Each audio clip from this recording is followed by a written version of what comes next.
चलिए आज हम बात करते हैं चीन से जुड़ी एक खबर के बारे में जो कि बॉलीवुड के सुपरस्टार सलमान खान से जुड़ी हुई है। जैसे कि हाल ही में सलमान खान के 60वें जो जन्मदिन है उस पर बैटल ऑफ गलवान जो उनकी मूवी है उसका टीज़र जो है वो लॉन्च किया गया था, जिसको चीन की जो मीडिया है उसको देखकर बौखला गई है और कुछ जो प्रश्न है वो भी उठा रही है। तो सबसे पहले न्यूज़ देखें तो सलमान खान की बैटल ऑफ गलवान की जो टीज़र है उसको देखकर जो चीन है वो बौखलाया है। धुरंधर के बाद अब नए पड़ोसी को लगी है मिर्ची। जैसे कि सलमान खान की जल्द ही में बैटल ऑफ गलवान में दिखने वाले हैं। हाल ही में जो फिल्म है उसका टीज़र जो है वो लॉन्च किया गया है। सलमान ने अपने जन्मदिन के मौके पर यानी कि 60वें जो जन्मदिन है उनके जो मौके पर जो फिल्म है उसका जो टीज़र है वो लॉन्च किया गया था। अब जो टीज़र है आया है तो इसकी जो झलक है वो पड़ोसी देश चीन ने भी देखी है। अब चीन की जो नज़र है वो जैसे ही सलमान खान की फिल्म पर पड़ी है उन्हें मिर्ची लग गई है, क्योंकि जो मूवी है उसमें कुछ जो घटनाएं घटी हैं उसको कुछ आगे पीछे जो करके दिखाया जाता है, तो उस पर उसने जो सवाल हैं वो उठाए हैं। सेकंड न्यूज़ भी इसी से जुड़ी हुई है। सलमान खान की फिल्म बैटल ऑफ गलवान पर चीन में जो नाराज़गी है वो जताई है। कहा कि ट्रेलर हकीकत से दूर है। चीनी मीडिया बोला अभी इसका जो रिलीज़ होना गलत है। जो चीनी मीडिया है वो जो फिल्म है जो फिल्म है बैटल ऑफ गलवान उसको लॉन्च होने से मना कर रही है। क्यों मना कर रही है वो देखें तो सलमान खान की फिल्म बैटल ऑफ गलवान के टीजर को लेकर चीन ने कड़ा विरोध जताया है, जिसमें चीनी मीडिया ने फिल्म पर तथ्यों को तोड़ मरोड़ कर पेश करने का आरोप लगाया है।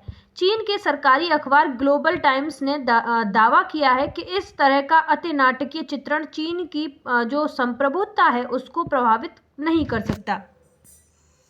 अब बात करें चीन के जो बौखलाहट है उसके जो प्रमुख जो कारण हैं वो क्या हैं, तो चीन के जो बौखलाहट के जो कारण हैं जैसे कि जो तथ्य हैं उनको तोड़ मड़ोड़ कर आगे पीछे जो करने का जो आरोप है वो भारतीयों पर लगाया जा रहा है। जैसे कि चीन के सरकारी अखबार ग्लोबल टाइम्स ने दावा किया है कि फिल्म गलवान घाटी संघर्ष के तथ्यों को तोड़ मड़ोड़ कर एक तरफा भारतीय नजरिया पेश करती है।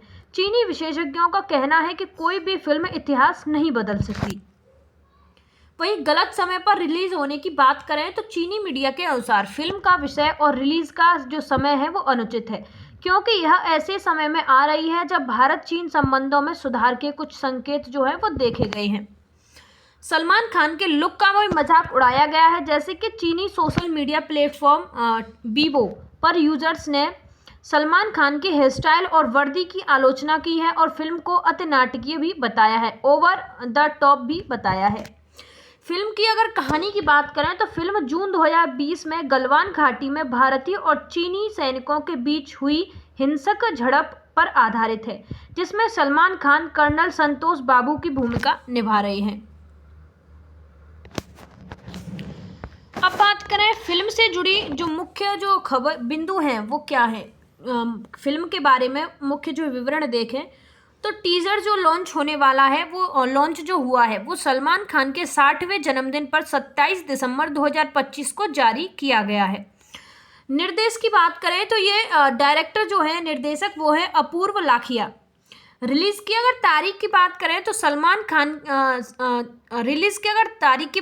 सलमान खान की मूवी बैटल ऑफ गलवान जो है वो फिल्म जो है 17 अप्रैल 2026 को सिनेमाघरों में आएगी। इनमें अगर कलाकारों की बात करें तो सलमान खान के साथ चित्रांगदा सिंह जो है वो मुख्य भूमिका में नजर आएंगी। भारतीय फिल्म जो कार हैं और जो विशेषज्ञ हैं उन्होंने चीनी प्रतिक्रिया पर कहा है कि भारत में अभिव्यक्ति की स्वतंत्रता है और यह फिल्म भारतीय सैनिकों के बलिदान को सम्मान देने के लिए बनाई गई है। चीन को सलमान खान की जो कहानी है उससे परेशानी क्यों है, यानी कि बैटल ऑफ गलवान जो मूवी है उसकी जो कहानी है उससे चीन को क्या दिक्कत है, तो तथ्यों को तोड़ मरोड़ने का जो आरोप है वो हमारी जो फिल्म है बैटल ऑफ गलवान उस पर लगाया गया है। जैसे कि चीन के सरकारी अखबार ग्लोबल टाइम्स ने दावा किया है कि फिल्म गलवान घाटी संघर्ष संघर्ष के वास्तविक तथ्यों को तोड़ मरोड़ कर पेश करती है। चीन का कहना है कि यह फिल्म केवल एक तरफा भारतीय नजरिया दिखाती है, जो बीजिंग के आधिकारिक विवरण के विपरीत है। सैनिकों की संख्या पर विवाद भी जो है वो चल रहा है, जैसे कि फिल्म में कथित तौर पर लगभग 200 भारतीय सैनिकों को 1200 चीनी सैनिकों के खिलाफ डटकर मुकाबला करते हुए दिखाया गया है। चीन इस चित्रण को अति नाटकीय और भ्रामक बता रहा है। उकसावे का जो दावा है वो किया जा रहा है, जैसे कि चीनी विशेषज्ञों का तर्क है कि फिल्म इस तथ्य को छुपाती है कि भारतीय सैनिकों ने पहले सीमा पार की थी, जबकि चीनी सेना PLA ने केवल अपनी संप्रभुता की रक्षा की थी। गलत समय पर रिलीज होने का दावा भी किया जाता है, जैसे चीनी जो विश्लेषक हैं उनके अनुसार उनका कहना है कि जो फिल्म का विषय है और जो रिलीज का जो समय है अप्रैल 2026 अनुचित है, क्योंकि यह ऐसे समय में आ रही है जब दोनों देशों के बीच जो संबंध है उनमें सुधार है और कुछ संकेत सुधार के भी दिख रहे हैं। राष्ट्रवादी भावनाओं को भड़काना, जैसे कि चीन का आरोप है कि बॉलीवुड इस फिल्म का उपयोग राष्ट्रवादी भावनाओं को भड़काने और चीन विरोधी माहौल बनाने के लिए कर रहा है। ऐतिहासिक वास्तविकता पर सवाल की बात करें तो चीनी सोशल मीडिया वीवो पर यूजर्स ने टिप्पणी की है कि जब इतिहास कम पड़ जाता है तो बॉलीवुड उसकी भरपाई के लिए आ जाता है, जिसका उद्देश्य फिल्म की कहानी को काल्पनिक बताना है। यह फिल्म जून 2020 में लद्दाख की गलवान घाटी में हुई हिंसक झड़प पर आधारित है, जिसमें सलमान खान कर्नल संतोष बाबू की भूमिका निभा रहे हैं और यह फिल्म 17 अप्रैल 2026 को रिलीज होने वाली है। क्या है बैटल ऑफ गलवान की कहानी? तो बैटल ऑफ जो गलवान है उसकी अगर कहानी की बात करें तो फिल्म बैटल ऑफ जो गलवान है वो लद्दाख की गलवान घाटी में जून 2020 में भारतीय और चीनी सैनिकों के बीच हुई वास्तविक ऐतिहासिक झड़प पर आधारित है। जैसे मुख्य अगर घटना की बात करें तो फिल्म की जो कहानी है वो 15 जून 2020 की रात को केंद्रित है, जब गलवान घाटी में वास्तविक नियंत्रण रेखा LAC पर भारत और चीन के सैनिकों के बीच हिंसक आमना सामना हुआ था। हथियारों का प्रयोग उसमें नहीं किया गया था, जैसे सीमा पर द्विपक्षीय समझौते के कारण दोनों सेनाएं गोलाबारी नहीं कर सकती थी, इसलिए यह लड़ाई हाथापाई, पत्थरों और लोहे की छड़ों, नुकीली कांटों वाली लाठियों से लड़ी गई थी।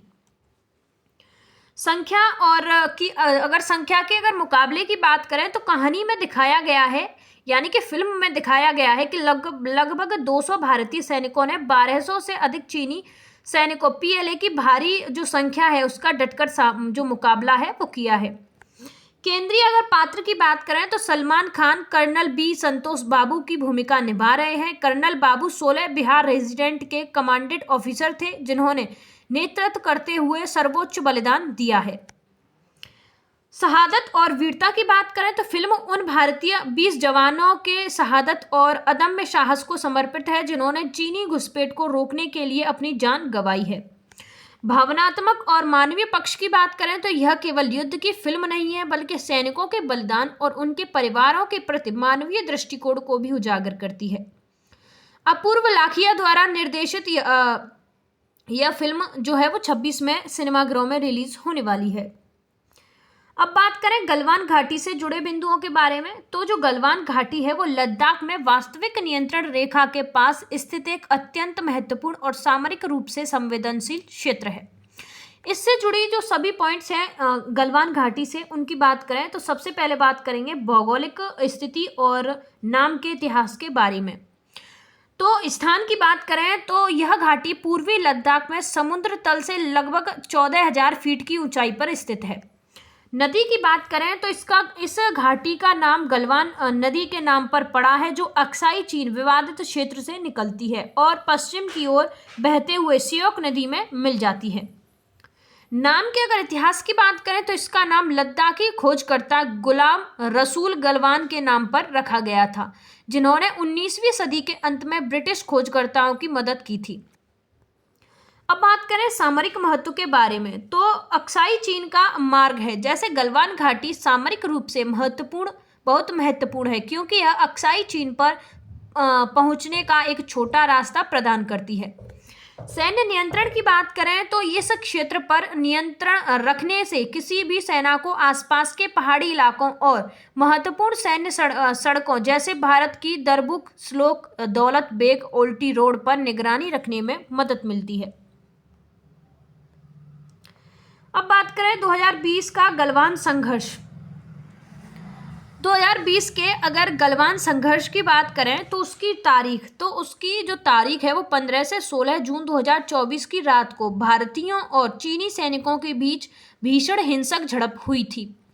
बिना हथियारों की यह लड़ाई थी। जैसे कि समझौते के कारण दोनों सेनाओं ने बंदूकों का उपयोग नहीं किया। यह लड़ाई पत्थरों, लोहे की छड़ों और कटीली लाठियों से लड़ी गई थी। शहादत और अगर हताहत की बात करें तो इस संघर्ष में लगभग भारत के 20 जवान शहीद हुए थे, जिनमें 16 बिहार रीजेंट के कर्नल बी संतोष बाबू भी शामिल थे।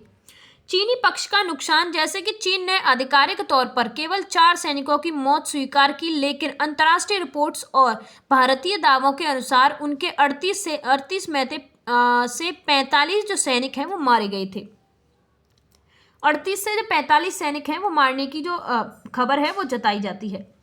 ऐतिहासिक अगर संदर्भ की बात करें तो 1962 का युद्ध। यह घाटी 1962 के भारत चीन युद्ध के दौरान भी एक प्रमुख युद्ध क्षेत्र रही थी। वर्तमान स्थिति की बात करें तो 2020 की घटना के बाद से दोनों देशों ने इस क्षेत्र में भारी सैन्य तैनाती की है। हालांकि शांति बनाए रखने के लिए कई दौर की सैन्य वार्ताएं भी हुई हैं। अब बात करें भौगोलिक और जो सामरिक बिंदु हैं, जियोग्राफिकल एंड स्ट्रेटेजिक जो पॉइंट्स हैं उनके बारे में, तो अक्साई चीन का प्रवेश द्वार। जैसे कि यह घाटी जो है वो अक्साई चीन वर्तमान में जो चीन के नियंत्रण में है और लद्दाख के बीच स्थित है। सामरिक रूप से यह क्षेत्र भारत को चीन के कब्जे वाले अक्साई चीन तक पहुंचने का सबसे छोटा मार्ग प्रदान करता है। DSDBO रोड की अगर सुरक्षा की बात करें तो भारत की महत्वपूर्ण दरबुक स्लोक दौलत बेग ओल्टी सड़क इसी घाटी के पास से गुजरती है। यह सड़क काराकोरम दर्रे के पास भारत के सबसे उत्तरी सैन्य बेस को लेह से जोड़ती है। गलवान पर नियंत्रण होने से चीन इस महत्वपूर्ण सप्लाई लाइन पर नजर रख सकता है या उसे बाधित भी कर सकता है। ऊंचाई का लाभ, तो यह जो क्षेत्र है वो समुद्र तल से लगभग 14,000 फीट ऊंचाई पर स्थित है। यहाँ की ऊंचाई चोटियों पर नियंत्रण रखने वाली सेना को आसपास के पूरे इलाके और दुश्मन की गतिविधियों पर नजर रखने का भौगोलिक लाभ भी मिलता है। अब बात करें राजनीतिक और जो कूटनीतिक बिंदु हैं उनके बारे में, यानी कि पॉलिटिकल एंड डिप्लोमेटिक जो कुछ पॉइंट्स हैं उनके बारे में। तो LAC की अनिश्चितता, भारत और चीन के बीच वास्तविक नियंत्रण रेखा LAC पूरी तरह से परिभाषित या सीमांकित नहीं है। गलवान में दोनों पक्षों की अपनी अपनी क्लेम लाइन दावा रेखाएं अलग हैं, जो अक्साई टकराव का कारण बनती हैं, अक्सर टकराव का कारण भी बनती हैं। 2025 में वर्तमान स्थिति की बात करें तो 25 में भारत और चीन के बीच संबंधों को सामान्य करने के प्रयास तेज हुए हैं। अगस्त 2025 में PM मोदी और राष्ट्रपति शी जिनपिंग के बीच हुई मुलाकात में सीमा पर शांति बनाए रखने और फेयर समाधान खोजने पर भी सहमति बनी थी। इंफ्रास्ट्रक्चर पर अगर विवाद की बात करें तो चीन लगातार भारत द्वारा सीमावर्ती क्षेत्रों में सड़क, सुरंग और एयर स्ट्रिप निर्माण का विरोध करता रहा है। उसका मानना है कि ये निर्माण उसकी क्षेत्रीय संप्रभुता के लिए खतरा है। अब बात करें 25 से 26 के बीच के जो राजनीतिक घटनाक्रम है, करंट पॉलिटिकल जो कॉन्टेस्ट है उनके बारे में, तो गलवान युद्ध स्मारक मेमोरियल है ये। जैसे कि दिसंबर 2025 में रक्षा मंत्री राजनाथ सिंह ने लेह में नवनिर्मित गलवान युद्ध स्मारक का उद्घाटन किया है। फिल्म का टीजर इसी समय के आसपास रिलीज होने से राजनीतिक और भावनात्मक चर्चाएं तेज हो गई हैं। डिजिटल संप्रभुता की बात करें, डिजिटल सॉवरेनिटी की, तो गलवान संघर्ष के बाद से भारत ने चीन पर कई आर्थिक प्रतिबंध लगाए हैं, जिसमें 2025 तक चीनी ऐप्स और टेलीकॉम उपकरणों पर प्रतिबंध और प्रतिबंध को कड़ा करना और शामिल है, जिसमें कि फिल्म के राष्ट्रवादी सुर के साथ जोड़कर देखा जा रहा है। पुनः जुड़ाव की प्रक्रिया की बात करें, एंगेजमेंट प्रोसेस की बात करें तो अक्टूबर 2024 से 25 के दौरान दोनों देशों के बीच सैन्य आपसी के प्रयास हुए हैं, लेकिन चीनी पक्ष को डर है कि यह फिल्म फिर से जनता के बीच चीन विरोधी भावनाओं को भड़का सकती है। अब बात करें भारत और चीन से जुड़े कुछ वर्तमान जो स्थिति है और कुछ वर्तमान जो पॉइंट्स है, करंट पॉइंट्स एंड जो सिचुएशन है उसके बारे में। तो 30 दिसंबर 2025 तक भारत और चीन के संबंधों में सतर्क सुधार जो है वो उनका जो दौर है वो चल रहा है। 2020 के गलवान संघर्ष के बाद 4 साल से अधिक समय चले तनाव के बाद 25 में दोनों देशों के बीच संबंधों को फिर से पटरी पर लाने के लिए कई जो कदम हैं वो उठाए गए हैं। जैसे कि सीमा पर स्थिति और सैन्य वापसी की बात करें तो सैनिकों की वापसी अक्टूबर 2024 में हुए महत्वपूर्ण समझौते के बाद 2025 में दिपसांग और डेमचौक जैसे विवादित क्षेत्रों में से सैनिकों की वापसी पूरी हुई और गश्त फिर से शुरू हो गई हैं। शांति और स्थिरता की बात करें तो दिसंबर 2025 के अंत तक सीमा पर सापेक्ष शांति बनी हुई है, जिसे भारत ने द्विपक्षीय संबंधों के विकास के लिए एक अनिवार्य शर्त माना है।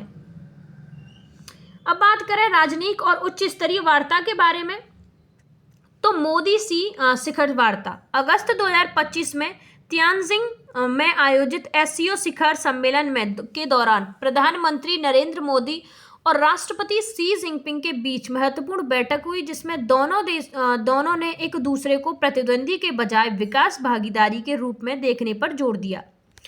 विशेष प्रतिनिधि और एसआर वार्ता की बात करें तो राष्ट्रीय सुरक्षा सलाहकार अजीत डोभाल और चीनी विदेश मंत्री वांग यी के बीच 24वें दौरे के विशेष प्रतिनिधि वार्ता हुई, जिससे सीमा प्रबंधन के लिए नए तंत्र स्थापित करने में मदद मिली। आर्थिक और नागरिक अगर संबंधों की बात करें तो व्यापारिक संबंध, जैसे चीन 2025 में एक बार फिर भारत का सबसे बड़ा व्यापारिक भागीदार बनकर उभरा है। हालांकि भारत के लिए $99 बिलियन का जो भारी व्यापार घाटा अभी भी एक बड़ी चिंता और विवाद का विषय बना हुआ है। नागरिक सुविधाओं की बात करें तो 2025 में कैलाश मानसरोवर यात्रा को फिर से शुरू करने और भारत चीन के बीच सीधी उड़ानों तथा व्यापारिक वीजा की बहाली पर सहमति भी बनी है। अब बात करें जो चुनौतियां हैं और जो अविश्वास है उसके बारे में, तो पेंटागन की अगर चेतावनी की बात करें तो दिसंबर 2025 की एक अमेरिका रिपोर्ट की आगाह किया है कि चीन सीमा पर तनाव कम करने का उपयोग केवल भारत अमेरिका संबंधों को कमज़ोर करने के लिए कर रहा है और उसने अपनी सैन्य तैयारियों में कमी नहीं की है। क्षेत्रीय विवाद की बात करें तो अरुणाचल प्रदेश पर चीन के दावे और पाकिस्तान के साथ उसके सैन्य सहयोग जैसे J-10C लड़ाकू विमानों की आपूर्ति अभी भी विश्वास बहाली की प्रक्रिया में बड़ी बाधा बनी हुई है। अगर आप चाहें तो जो पाकिस्तान को चीन द्वारा दिए गए जो J-10C जो विमान है उनकी वीडियो हमारे चैनल पर पड़ी हुई है, आप देख सकते हैं, जिसका जो टाइटल है वो है पाकिस्तान चीन गठबंधन, पाकिस्तान और चीन का जो गठबंधन है उसके बारे में। तो हाँ, हम बात कर रहे थे अपनी इस न्यूज़ के बारे में। तो इसका जो संक्षिप्त विवरण है तो 2025 के अंत में भारत चीन संबंधों के लिए रेसेट और रियलिटी का मिश्रण है, जहां एक ओर बातचीत के द्वार खुले हैं, वहीं दूसरी ओर गहरी रणनीति प्रतिद्वंदिता और अविश्वास अभी भी कायम है। धन्यवाद। Thanks for watching our videos.